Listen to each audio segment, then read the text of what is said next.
দেখছেন কলকাতা টিভির সঙ্গে রয়েছে আমি তসমিনা। কলকাতা টিভির সকল দর্শককে জানাই মহাষ্টমীর শুভেচ্ছা। শুরু করছি গুড মর্নিং কলকাতা।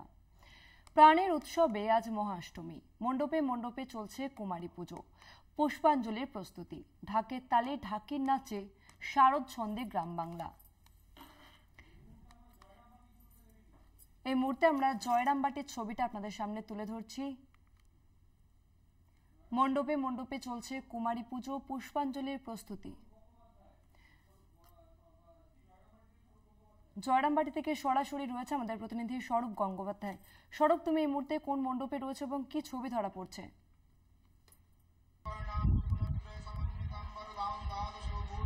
দেখো, একেবারেই কলকাতা টিভির সমস্ত দর্শককে মহাষ্টমীর অনেক অনেক শুভেচ্ছা। এবং আমি রয়েছি জগৎজননী বিশ্বজননী মা শারদার জন্মভিটে জয়রামবাটিতে। এখানে মায়ের গায়ে আরেক উমার আরাধনা, মানে উমার গায়ে উমার আরাধনা, এই যে বিষয়টা, এখানের যে বিষয়টা, এখানে এই মুহূর্তে 5:40 জয়রামবাটি মাতৃমন্দিরে অষ্টমীর পূজা শুরু হয়েছে। ঠিক সকাল 9টার সময় তিথি মেনে কুমারী পূজা শুরু হবে মাতৃমন্দিরে। যদি আমি একটু পিছনের ইতিহাসের দিকে চলে যাই, 1923 সালে জয়রামবাটি মাতৃমন্দির প্রতিষ্ঠা হয়। পরবর্তীকালে 1925 সালে শুরু হয়েছিল জয়রামবাটিতে ঘটে পটে দুর্গা উৎসব। তারপরে বেশ কয়েক বছর পর প্রতিমা তৈরি করে দুর্গাপূজা শুরু হয় জয়রামবাটি মাতৃমন্দিরে। শ্রী শ্রী রামকৃষ্ণ শ্রী শারদাকে শক্তি রূপে, বিশ্ব জননী রূপে পূজা করেছিলেন। স্বামী বিবেকানন্দ বলেছিলেন, মা দুর্গা, মা শারদা জীবন্ত দুর্গা, এবং তিনি 108 পদ্মে পুজোও করেছিলেন মা শারদাকে। আর সেই মা শারদার জন্মভিটেতে কুমার আরাধনা একটা অন্য অনুভূতি, একটা আলাদা তৃপ্তি। এখানের যারা এসেছেন অন্তত পুজো দেখতে, তাদের সাথে একটু কথা বলি যে মায়ের গায়ে এসে আরেক উমার আরাধনা, অনুভূতিটা কি? অভিভূত, ভাষায় প্রকাশ করা যাবে না। কাল রাত থেকেই আসি, দারুণ লাগছে, দারুণ। এখানে অনেক মানুষজন রয়েছেন, এই যে মায়ের কাছে এসে পুজো দেখছেন, আরেক মায়ের পুজো দেখছেন, মানে উমার গায়ে এসে উমার আরাধনা, কি ফিলিংসটা কি? অনেক আনন্দ হচ্ছে, অনেক ভালো লাগছে। আমরা অনেক দূর থেকে এসেছি, আসাম থেকে। তো মায়ের টান না থাকলে তো আসা যায় না, মায়ের টান হয়েছে তাই। জগৎজননী বিশ্বজননী মা শারদা তার সন্তানদের সবসময় বলতেন, আমি মা থাকতে হয় কি, অর্থাৎ সন্তানদের তিনি সবসময়তে সাহস যোগাতেন।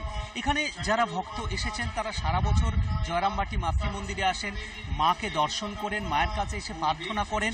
এবং আজকে যে একটা বিশেষ দিন, অর্থাৎ এই যে জয়রামবাটি মাতৃমন্দিরের যে দুর্গাপূজা, যা 101তম বর্ষে পদার্পণ করল, স্বাভাবিকভাবেই মানুষজন যারা এখানে আসছেন অন্ততপক্ষে তারা সবাই অপেক্ষায় আছেন যে জগৎজননী বিশ্বজননী মা শারদার জন্মভিটেতে কুমারী পূজা দেখতে যারা এসেছেন। এই যে মায়ের আজকে পুজো দেখতে এসেছেন, এখানে এসে একটা কি আলাদা অনুভূতি? 100বার প্রতি বছর আসার চেষ্টা করি মায়ের এই পুজো দেখার জন্য। স্বামীজি কুমারীকে দেখেছিলেন মাতৃরূপে, মা ভগবতী রূপে, এবং তিনি লক্ষ্য করেছিলেন যে ওই কুমারী যার ত্রিনয়নে মাকে অনুভব করেছিল এবং বলেছিলেন রক্ত বর্ণ রঞ্জিত, এখানে কোনো রকম স্পর্শ করা যাবে না।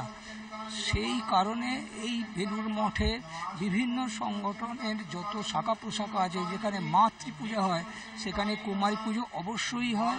যার বয়স 7 বছরের নিচে নিখুঁত আলাদা তৃপ্তি পান এখানে এসে। এখানে এসে একটা আলাদা তৃপ্তি, এখানে যারা আসেন তারা অবশ্যই একটা আলাদা তৃপ্তি পান। জয়রামবাটি মাতৃমন্দিরের দুর্গাপূজা দেখা মানে এখানে একটা আলাদা তৃপ্তি। এখানে মায়ের কাছে এসে যে দুর্গাপূজা দেখার ঠিক আলাদা অনুভূতি, আলাদা তৃপ্তি পান। পুরো শান্তি। আমি অবশ্য প্রথম এসেছি শেওড়াপুলি থেকে। হ্যাঁ, পুরো শান্তি, পুরো একদম মনটা। এখানে যারা ভক্তরা আসেন তারা অন্তত এটা মনে করেন যে তারা মায়ের কাছে এসে, মায়ের গায়ে এসে, মায়ের সান্নিধ্যে এসে পুজো দেখা, এটা সৌভাগ্য, একটা আলাদা অনুভূতি, একটা আলাদা তৃপ্তি, একটা আলাদা শান্তি। কারণ আমি আগেই বললাম যে জগৎজননী বিশ্বজননী মা শারদার জন্মভিটেতে মানে মায়ের গায়ে আরেক উমার আরাধনা। এই যে আরাধনা চলছে 5:40 থেকে মহাষ্টমীর পুজো শুরু হয়েছে, বিশুদ্ধ পঞ্জিকা মতো এখানে পুজো পাঠ হয়।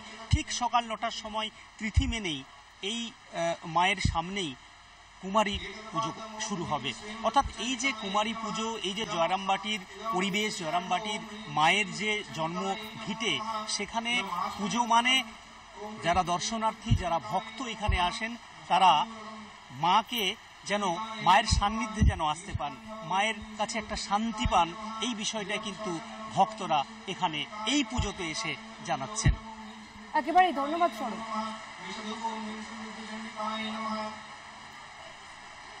অষ্টমীতে বেলুর মাঠ সহ বহু বনেদি বাড়িতে কুমারী পুজো হয়।